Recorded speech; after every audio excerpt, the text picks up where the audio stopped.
اپنے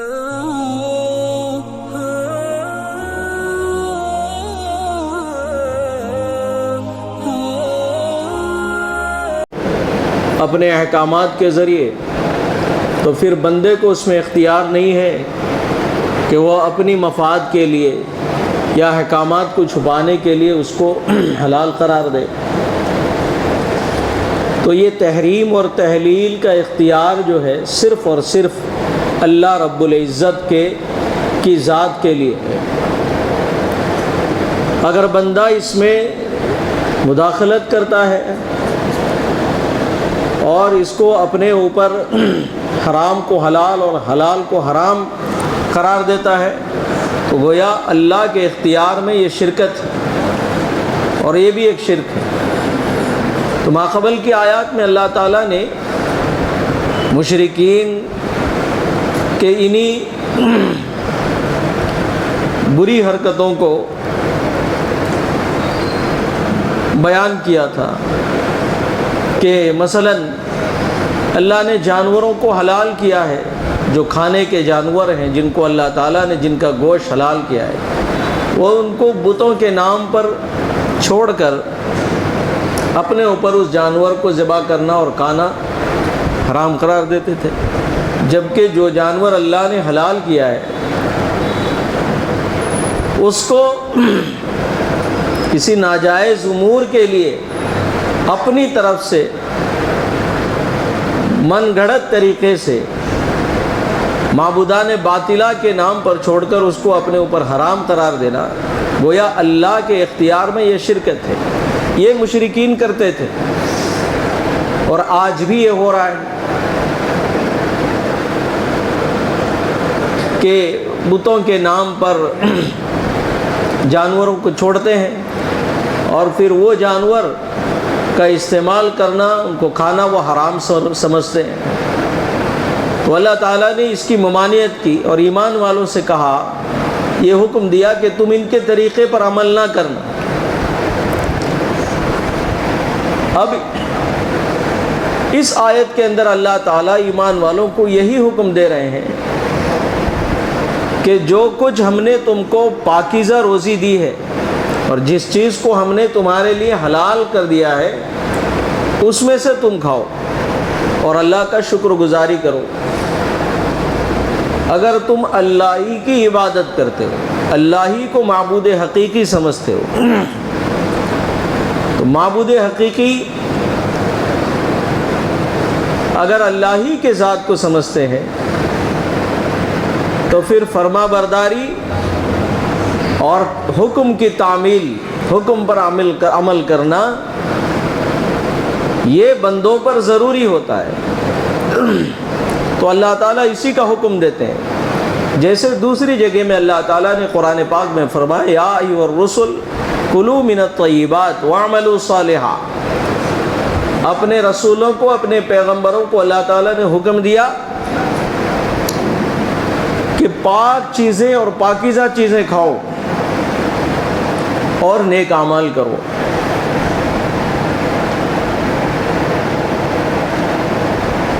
پاکیزہ چیز کا انسان کے دل پر اور انسان کے اعمال پر بڑا اثر انداز ہوتا ہے۔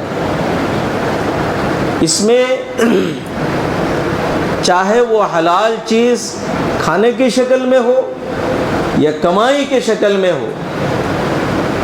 روزی کے طریقے پر جب انسان حلال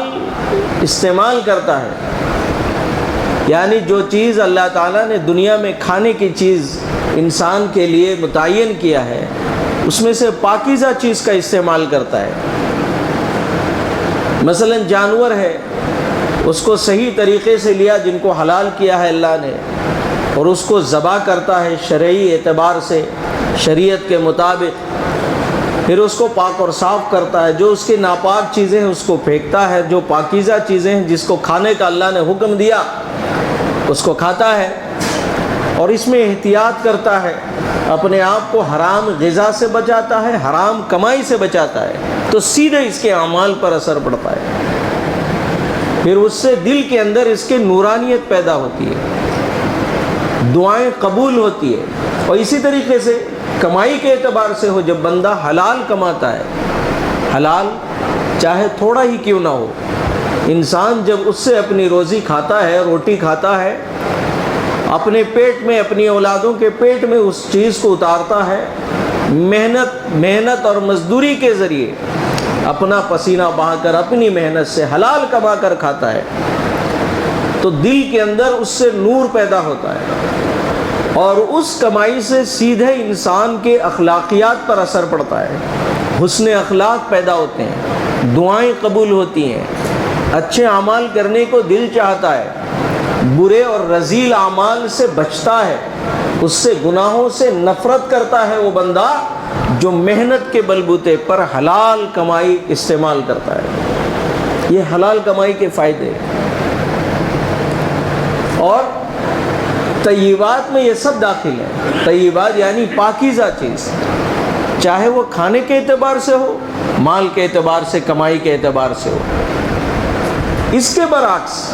اگر بندہ حلال کو چھوڑ کر اور حرام کی طرف مائل ہوتا ہے، چاہے کہیں پر وہ کھادگی کے اعتبار سے ہو، فوڈ کے اعتبار سے ہو، حلال اور حرام میں تمیز نہیں کرتا، جہاں پایا وہاں پر بیٹھا اور جیسی چیز چاہی ویسی چیز کھا لیا، یہ نہیں دیکھا کہ یہ حرام ہے یا حلال ہے،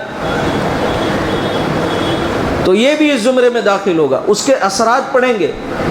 اس حرام خوری جو ہوگی، وہ حرام کی جو کھادگی اس کے پیٹ میں اترے گی، اس کے برے اثرات انسان کے اخلاقیات پر پڑیں گے، اس سے اس کے اخلاق رذیل ہوں گے، اچھے اخلاق نہیں بنیں گے، اچھے اعمال کی طرف اس کا دل نہیں بڑھے گا، نیک اعمال کرنے سے وہ کترائے گا، بیزاری ہوگی اس کو۔ اور گھروں سے اللہ سکون کو ختم کرتا ہے جب بندے کی کمائی اچھی نہیں ہوتی ہے۔ رسول اللہ صلی اللہ علیہ وسلم نے فرمایا کہ بہت سے اللہ کے بندے ایسے ہیں جو دعاؤں کے لیے ہاتھ اٹھاتے ہیں اور یا رب یا رب یا رب کرتے ہیں، مگر ان کا حال یہ ہے کہ ان کی کمائی حرام کی، ان کا کھانا حرام، ان کا لباس حرام، ان کے کپڑے حرام، ان کا طور طریق حرام، تو پھر کہاں سے اللہ تعالیٰ اس کی دعائیں قبول کریں گے؟ تو ایسے یا رب کرتے رہنے سے فائدہ کیا ہوتا ہے؟ تو یہ ہے فرق حلال اور حرام میں، کہ جب انسان حلال اور پاکیزہ غذا استعمال کرتا ہے، پاکیزہ کمائی کرتا ہے، تو سیدھے اس کے اعمال پہ اثرات اس کے مرتب ہوتے ہیں۔ اور اسی طرح چاہے حرام کا وہ کروڑوں کما دے، لاکھوں کما دے، لیکن سیدھے اعمال پہ اس کے اثرات پڑتے ہیں کہ نیک اعمال کے طرف سے توجہ اس کی ہٹ جاتی ہے، نیک اعمال میں دل نہیں لگتا، جبکہ مال کا آنا انسان کے دل کو تو ایک طرح سے خوشی حاصل ہوتی ہے مال کے آنے سے، لیکن بے چینی رہتی ہے، مال جتنا آتا ہے بے چینی رہتی ہے، بے قراری دل میں رہتی ہے، اعمال کی طرف سے اس کی توجہ ہٹتی ہے، نیک اعمال کی طرف متوجہ وہ نہیں ہوگا،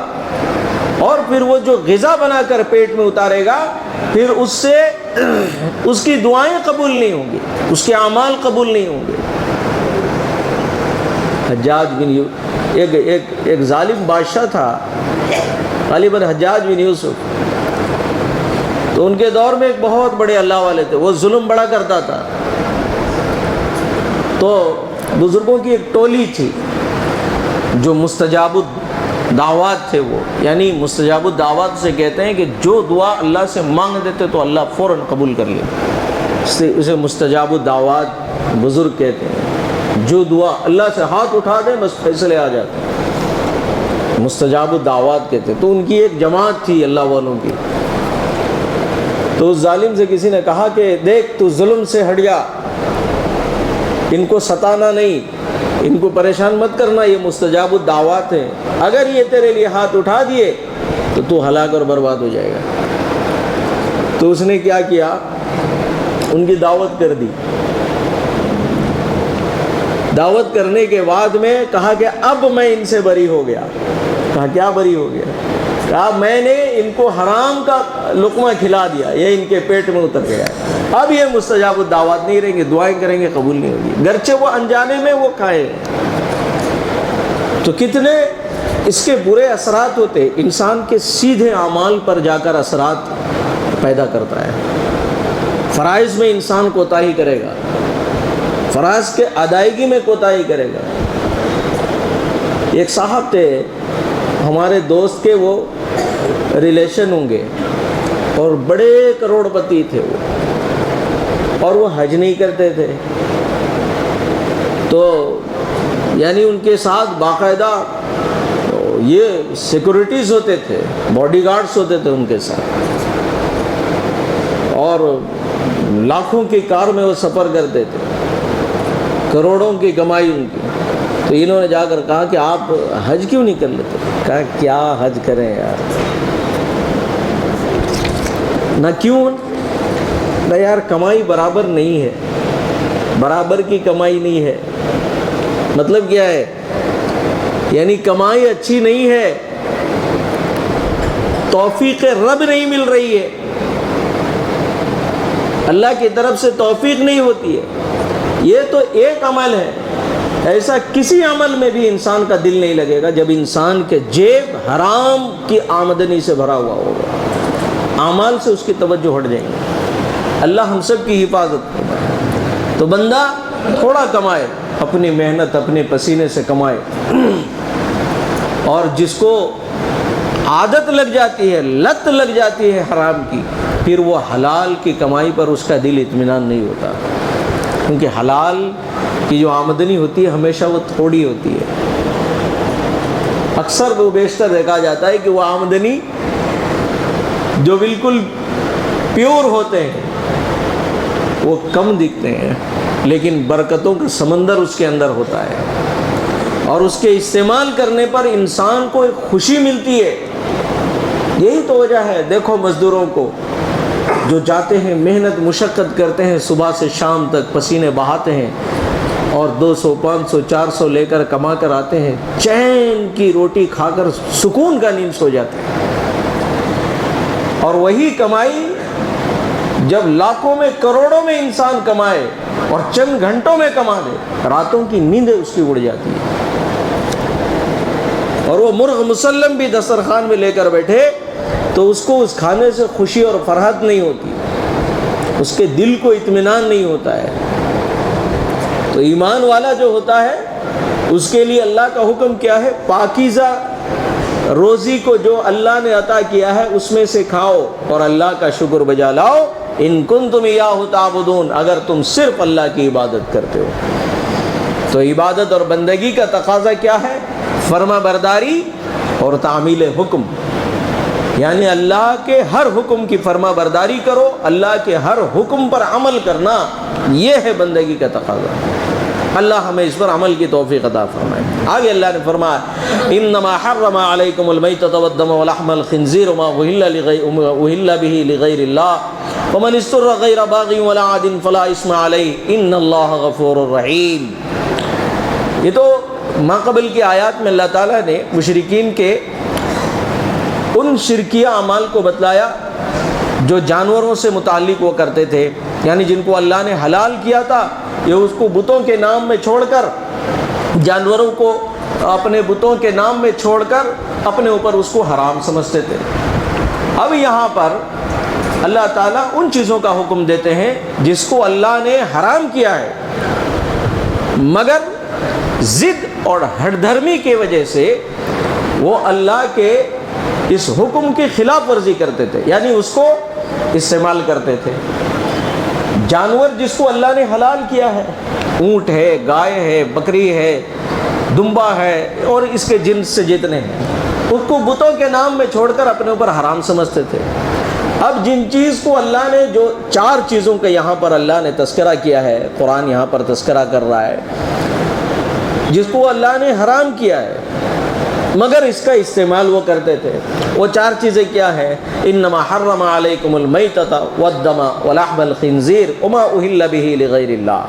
کہ بے شک اللہ تعالیٰ نے تم پر حرام قرار دیا ہے مردار کو اور خون کو اور خنزیر کے گوشت کو، اور وہ جانور جس پر اللہ کے سوا یعنی غیر اللہ کا نام لے کر جس کو ذبح کیا گیا ہو، غیر اللہ کی نیت سے جس کو ذبح کیا گیا ہو. یہ چار چیزیں ہیں. ایک مردار، اور مردار کھانے کی چیزوں میں جتنے جانور اللہ نے حلال قرار دیے ان میں مردار، اگر کوئی مردار کوئی ایمان والا استعمال کر سکتا ہے وہ ایک ہی چیز ہے، اور وہ کیا ہے؟ کیا ہے؟ مچھلی ہے. مچھلی. لیکن کب؟ جب آپ زندہ پکڑیں اور پکڑنے کے بعد جب وہ مر جاتی ہے، لیکن پانی میں رہ کر وہ مر کر جب اوپر اٹھ جاتی ہے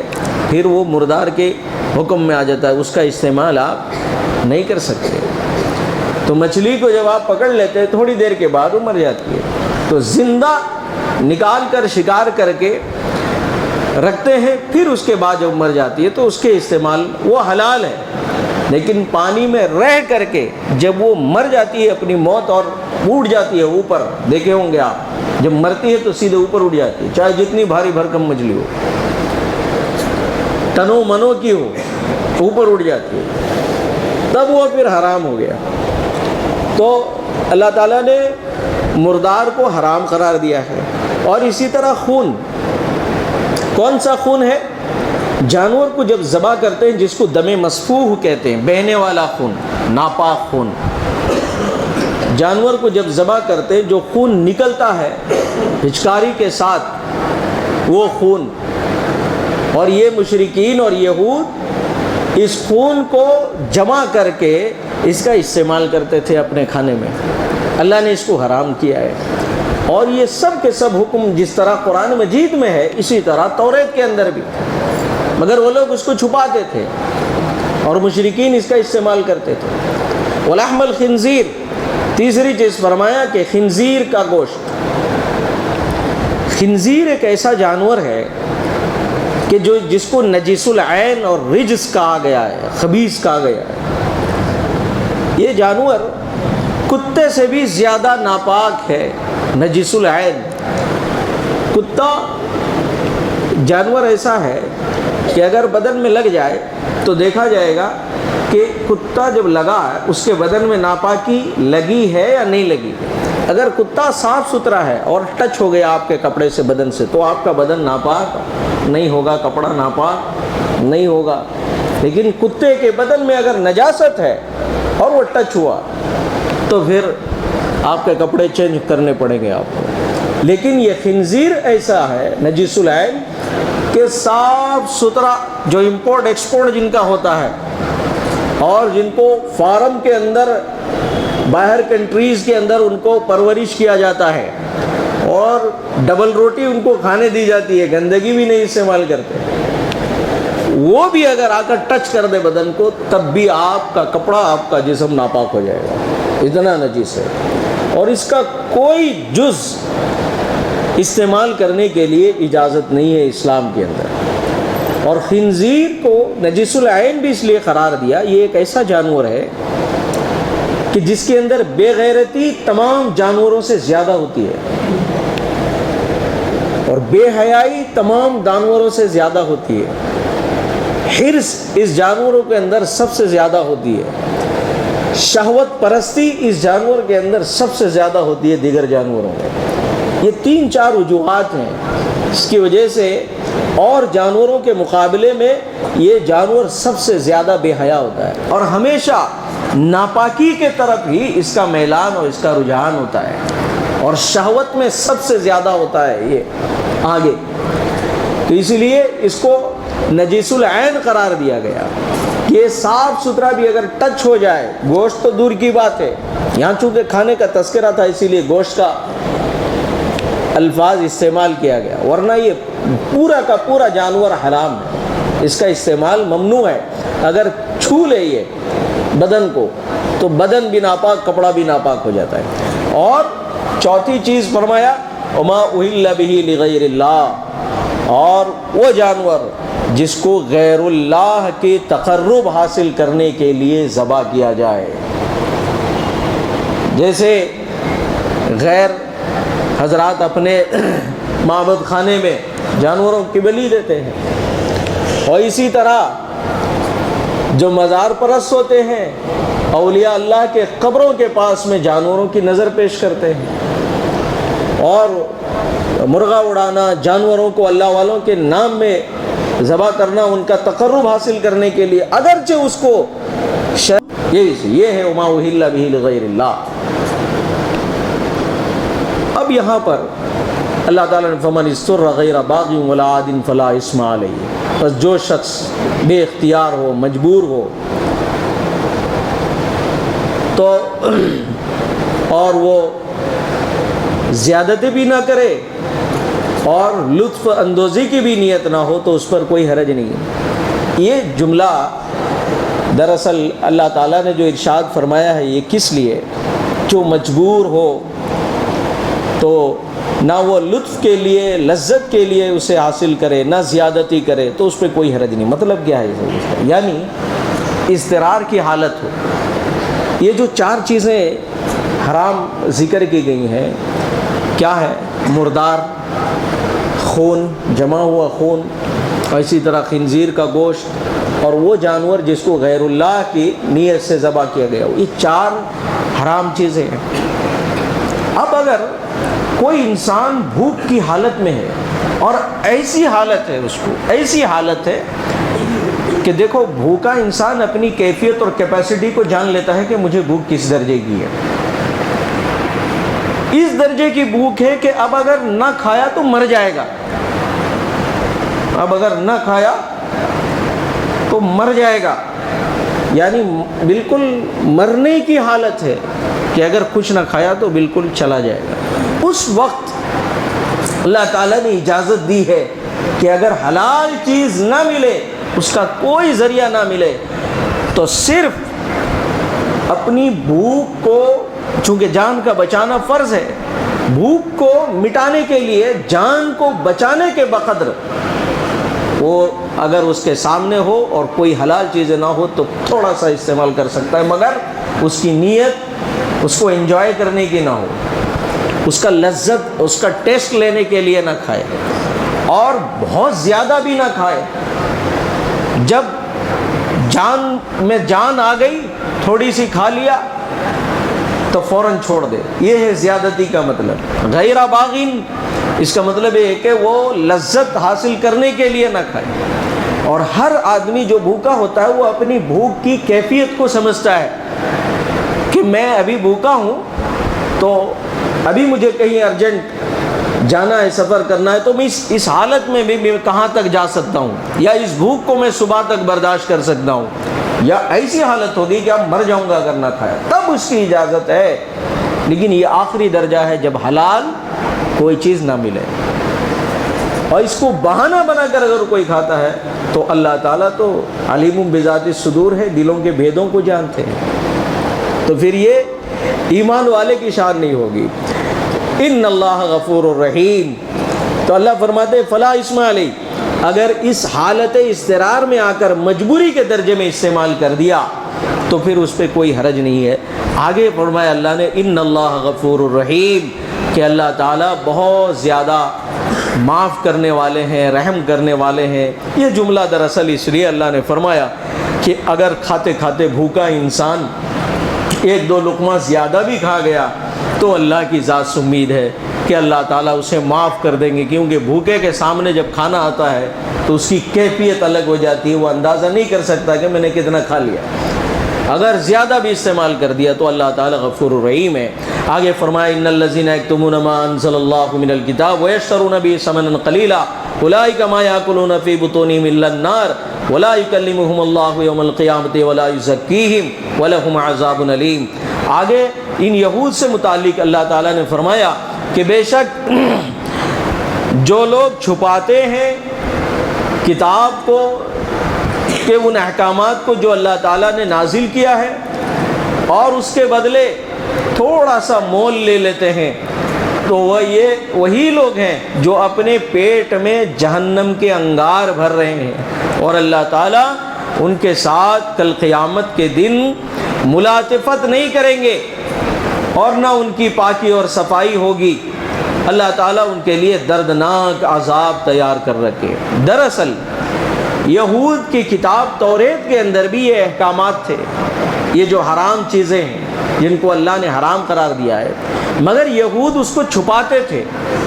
اس لیے تاکہ قرآن پاک کی تائید نہ ہو، چونکہ ان کی عادت تھی۔ یہ نبی اکرم صلی اللہ علیہ وسلم کے جو اوصاف حمیدہ اور حسن اخلاق، آپ کے صفات حسنہ جو توریت کے اندر موجود ہوتے تھے، ان کو چھپاتے تھے۔ اور اسی طرح اسلام کے متعلق، مسلمانوں کے متعلق جو اچھی چیزیں رہتی تھیں اس کو چھپاتے تھے، اور جو ان کی اتباع کرنے والے رہتے تھے ان سے یہ پیسے لے کر، کچھ قیمت لے کر اللہ کے احکامات میں رد و بدل کرتے تھے اور بعض احکامات کو چھپاتے تھے۔ تو اللہ تعالیٰ نے اسی کو فرمایا کہ جو لوگ چھپاتے ہیں کتاب مجید میں جو کچھ بھی نازل کیا ہے اللہ تعالیٰ نے، اور اس کے بدلے تھوڑی سی قیمت وہ لیتے ہیں، یہ وہ لوگ ہیں جو اپنے پیٹ میں جہنم کے انگار بھرتے ہیں، اور اللہ تعالیٰ کل قیامت کے دن ان سے کوئی ملاطفت نہیں کریں گے اور نہ ان کی پاکی کر کے ان کو جنت میں داخل کریں گے۔ اللہ تعالیٰ جیسے ایمان والوں کو گناہوں سے پاک اور صاف کر کے جنت میں داخل فرمائیں گے، اللہ تعالیٰ فرماتے ہیں ایسے ان کی پاکی اور صفائی نہیں ہوگی بلکہ ان کے لیے دردناک عذاب ہے۔ اولئک الذین اشتروا الضلالۃ بالہدی والعذاب بالمغفرہ فما اصبرهم علی النار، کہ یہ وہی لوگ ہیں جو ہدایت کے بدلے دنیا میں گمراہی کو خریدتے ہیں اور آخرت کے اعتبار سے مغفرت کے بدلے عذاب کو خریدتے ہیں۔ تو ان کی ہمت کو دیکھو، کتنے یہ صبر اور سہنے کی طاقت رکھتے ہیں جہنم کو، ان کے اتنے حوصلے بلند ہیں، اور کیسے صبر اور سہنے کی طاقت کتنا یہ رکھتے ہیں جہنم کو۔ ذالک بأن اللہ نزل الکتاب بالحق وإن الذین اختلفوا فی الکتاب لفی شقاق بعید، یہ اس لیے ہوگا کہ ان کو جہنم میں اللہ تعالیٰ ہمیشہ کے لیے اس لیے داخل فرمائیں گے کہ اللہ تعالیٰ نے جو کتاب مجید اور جو کتاب آسمانی نازل کی تھی وہ ٹھیک ٹھیک کتابیں نازل کی ہے، انہوں نے اس میں اختلاف کیا اور اپنی ضد میں یہ حد سے تجاوز کر گئے اور بہت دور نکل گئے۔ تو اللہ تعالیٰ فرماتے ہیں کہ ان کے لیے پھر سخت سے سخت ترین عذاب ہوگا جو اللہ کے احکامات کو چھپاتے ہیں۔ اور آج کے دور میں بھی ایمان والوں کے لیے بھی یہی حکم ہے کہ اگر حق کو چھپانے کے لیے، اگر کسی کے ڈر اور خوف کی نیت سے یا دنیاوی مال و متاع اور حرص و طمع کے لالچ میں آ کر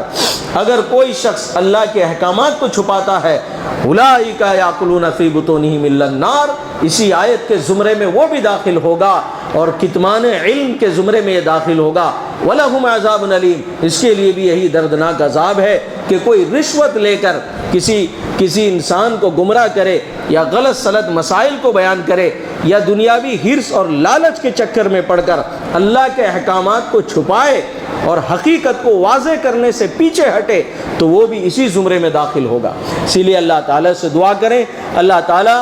مومن کامل ہم سب کو بنائے اور کلمہ طیبہ پر خاتمہ نصیب فرمائے، کتمان علم سے اللہ ہم سب کی حفاظت فرمائے، حرام اور ممانعت اللہ تعالیٰ کی جن چیزوں پر احکامات نازل ہوئے ہیں اللہ ان حرام چیزوں سے ہماری حفاظت فرمائے، حلال اور پاکیزگی کی روزی اللہ ہم سب کو نصیب فرمائے، آمین ثم آمین۔ بسم اللہ الرحمن الرحیم، اللہم صلی علی سیدنا مولانا محمد وعلی آل سیدنا